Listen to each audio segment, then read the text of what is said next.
into eyenzekayo la abantu aba-understand i-language.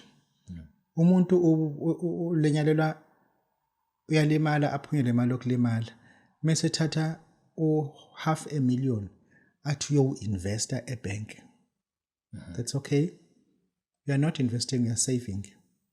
Ibhanki lithatha labantu aba-100 aba-investe $500,000 per person. Lithathe ibhanki lothenga umhlaba lakhe ama-complex lifaka ama-mini firm. Ilona ke lenye investment. Imali erentwa lapho imali wena uma sekuvuthwa lo le mali yakho because abantu they need to be told the truth. 1 million ngenyanga uzala 5.5.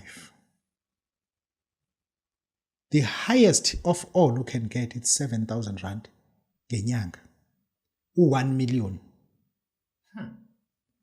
7,000 rand ngonyaka times 12 times 5 lona ofakile awindawo. 500,000 is 3.5. The highest you can get.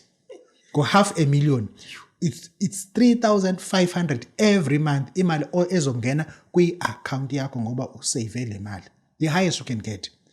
Ngithi mina awena usukunga investile usuke usavile ibhank elithathayo lokwakha ibility lifaka ama tenant liinvestile ke lona ibhank wena usuke usavile le mali oyisavile e100 rand njengamanje 20 years ago yayingakufakela almost half a tank emotweni 20 years ago yayingakufakela almost half a tank emotweni but today same 100 rand awukwazi ukungena egarage uthele petrol uthathe isinkwa nobisi that you cannot do it ku 100 rand. Ngizama ukuthi uyibheke lento ukuthi wena le $500,000 o investor manje 5 years ago ngeke uthola umuzi emhlanga eMlazi just eMlazi nje kunama flat njengamanje 1 million uma usave manje 1 million wakho next 10 years lo flat ekade lo 1 million ngeke usakwazi ukulithenga usuka lideposita ngemali enhle nje kodwa ngeke usakwazi ukuthi because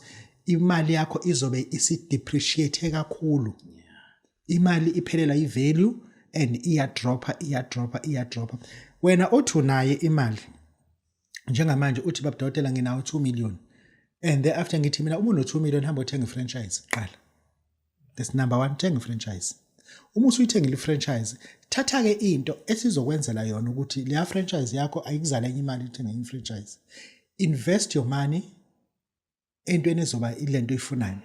Uthi wena unawo 4 million thatha lo mali uyothenga into yomsebenzi but not into emovayo, not a moving asset, immovable asset. Uinveste kuyona but ungavuli amakotishi lento kufaka ama tenant. I always educate people about that ukuthi le nto leyana it is a scam on its own ngoba the day kufa umnini wayo the day abantu bengasarenti ungaba renti sajana abantu abawu62 ongabazi. Yabo engisho ukuthi ke abantu abacabangisise kahle and then uma usuza ke kuthina uthi Babu Dokotela ngenze ukuthi ungangeni le scam lesasama truck ungathenga ama truck baphelela abantu umpetshezi ema truckini ngalondlela ungangeni futhi ama truck ungangeni kwi forex uzolimala kakhulu imafia lehle lapha ku forex uzolimala kakhulu. Faka imali yakho entweni enganyakazi like uthenga iportion yehotel abantu abazi ukuthi uyathenga hotel. Did you know? No. Uyafika lapha elangeni uthi uzothenga iportion lama room awu6 ucela ukuthenga wona. Ihotel elizwa manager liqashisele wona. Yes, abantu abayazi lonto. Wena uzobuswenza into enolaka ukuthi abantu abaprefer ukusebenzisa lama room ngoba ane view enkulu. Yes. That we are investing. Thatha ke lo mali wenze njalo uthenge ingxenye yehotel because iflow ngokwazi ukuthenga hotel. Thenga ingxenye yehotel wazi ukuthi la ngithenga ama portion ukuthi ngalondlela ngiinvestile ke. Babu Dokotela bawesizwe uthi ke uma usukwenzela kusuyeza ke kuthina uthi Babu Dokotela ngina imali engaka nginawo 200,000 ngifuna ukuthatha lento ngoba senginveste kangaka. That is going to happen. Babu Dokotela bawesizwe bawujabulisa siyabonga. Dokotela